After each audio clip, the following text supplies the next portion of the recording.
চলো আজকে তোমাদের সাথে শেয়ার করব কিভাবে আমি ঘট বসাই বৃহস্পতিবারে। তো চলো, প্রথমে আমি ঘটের নিচে যে থালাটা দিতে হয় সেটা দিয়ে দিয়েছি, তার মধ্যে 3টে সিঁদুরের ফোঁটা দিয়েছি, দিয়ে দিলাম 3টে দূর্বা, দিয়ে দেবো একটু ধান বা আতপ চাল, যে কোনো একটা তোমরা দিতে পারো।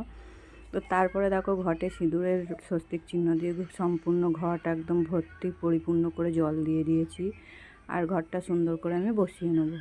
আর এখানে দেখো তারপরে আমি দিয়ে দেবো 5 পাতার আম পাতা। তুমি 5 পাতাও দিতে পারো, 7 পাতাও দিতে পারো, 9 পাতাও দিতে পারো। আজকে আমি দিয়েছি 9 পাতার আমসরা, কারণ দেখতে ঘরটা পুরো ভরা ভরা লাগে, আর 5 পাতার দিলে একটু খালি খালি লাগে। তো তার উপরে দিয়ে দিলাম পান, আর পানেতে আর আম পাতাতে কিন্তু সিঁদুরের ফোঁটা আমি দিয়ে নিয়েছি। তো তারপরে দিয়ে দেবো 5টা বেলপাতা, আর আমি সবসময় চেষ্টা করি 5টা করেই বেলপাতা দেওয়ার। তার উপরে দিয়ে দেবো আবার 5টা দূর্বা ঘাস।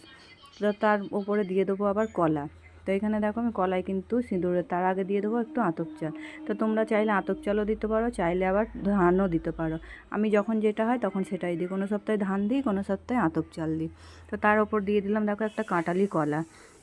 তো কাঁঠালি কলাটা দেওয়ার পর আমি এখানে ফুল দিয়ে সুন্দর করে ঘরটাকে সাজিয়ে নেব। কেমন লাগলো আমার ঘর সাজানোটা তোমরা একটু কমেন্ট করো। আর আমি যা দেখেছি সবই কিন্তু অনলাইন থেকেই শিখেছি, মানে আমি এই ফেসবুক প্ল্যাটফর্ম থেকেই শিখেছি। তো চলো এরপর আমি গণেশকে বসিয়ে দিচ্ছি, আর গণেশকে বুধবার একটা করে পান দিই, বৃহস্পতিবার একটা করে পান নিবেদন করি। তো এখানে পানের মধ্যে হলুদ চন্দন আর সিঁদুর দিয়ে দিয়েছি, একটু আতপ চাল দিয়ে দিলাম, 21টা দূর্বা, একটা সুপারি, আর একটা কাঁচা হলুদও দেয়। তো আমার কাছে নেই, আমি দিইনি। ওম গাং গণেশায় নমঃ বলে আমি শেষ করলাম পুজোটা।